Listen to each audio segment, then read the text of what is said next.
Network marketing, like companies that are pyramid type marketing or network marketing, they always start that meeting by giving you a bowl of cookies and some punch and then drawing a big circle on a chalkboard and say, this is you.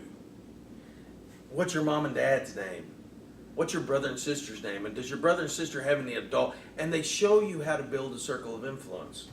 And what you need to do when you get home tonight, say, okay, my mom's name is Margaret and my dad's name is Bill. And Bill's brothers are Nick and Kenny and so and their wives are named this, and they have adult children to drive an age. And you need to say, if you're having trouble coming up with that circle of influence list, who's the girl at the bank? Who's the guy at the dry cleaners? Who's the coach of my boys' baseball team? And who's my insurance agent? And what's their wife's name? And you just start expanding that name, address, telephone number, email address, as many as you can get. Again, we're not going to ask you to hound those people.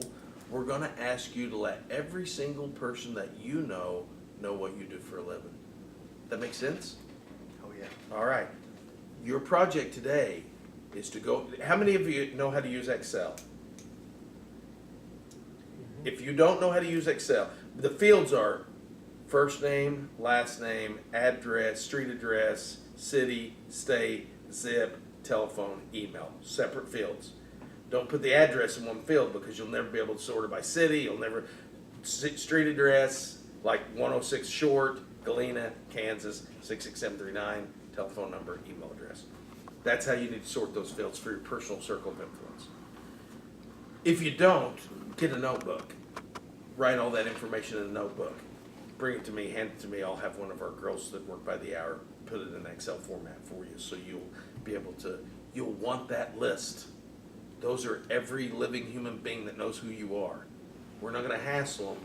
We certainly want them to know what you do for a living, because if you turn the page, we're going to send them a little letter that says, Dear Bob, Dear Bill, Dear Wilson, I want to let you know that I've started my new career at Frank Fletcher Toyota in Joplin, Missouri. If you haven't had a chance to stop by our brand new store, I'd like you to take a look and stroll around our 71-degree, 30,000 square foot showroom.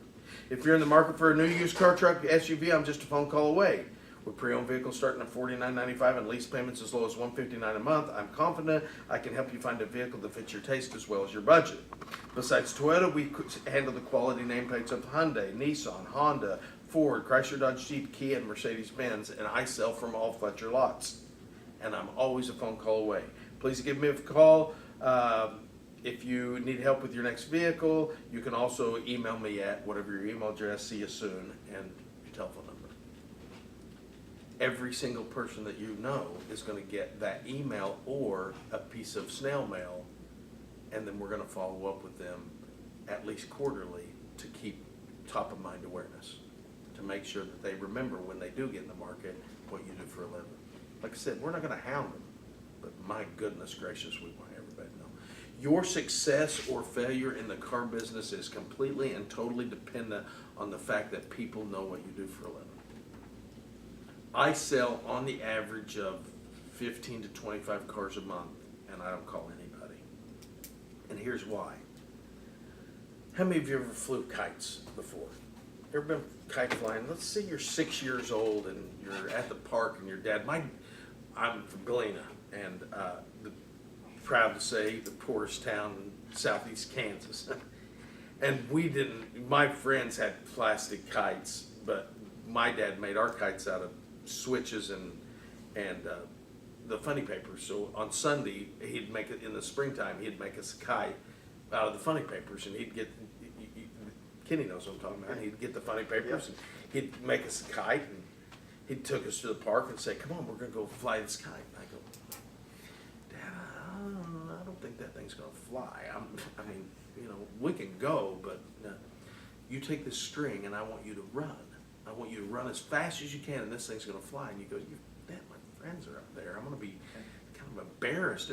Son, trust me. You trust your dad, And you take off with the string, and it goes up 10 feet and dives back toward the ground, and he says, run. You got to keep running. You got to keep running. You're going, and it goes up 20 feet and back down, and this thing's never going to work. You got to run faster. You're going to start all over, and it gets up 50 feet. And then you go, man, this thing's up 50 feet. And you start running faster and faster and faster, and 75 feet, and 80 feet, and 125 feet, and you stop. And you start feeding this string. And you go, man, this thing's going up and I'm not even doing anything anymore. You ever been there? That's what building a portfolio of business does. I've been in the car business so long in Joplin that there's a network of 700 people that wouldn't think about buying from anyone but me. And I don't call anybody anymore. When they want a car, I'm on their speed dial. Jim, we're looking for blah, blah, blah, blah, blah, blah, blah. And I don't sell anything. I mean, they come in, I say, hey, this is Bob, and he's one of my key people here at the dealership. He's going to show you a couple Camrys. As soon as you pick one that you like, he's going to bring it back in. You and I are going to work out the details. That's all they want me for anyway, to be truthful. They have trust that I'll make sure they get a good deal, right? Yeah. And we're going to talk about what a good deal is here, just moving on. Turn the page. So we've hopefully beat to death what you must do to be a professional in the car business this morning. Would everybody agree with that? Yes. I hope we have beat that to death, because it's very, very important that you understand that you are not a Walmart door greeter.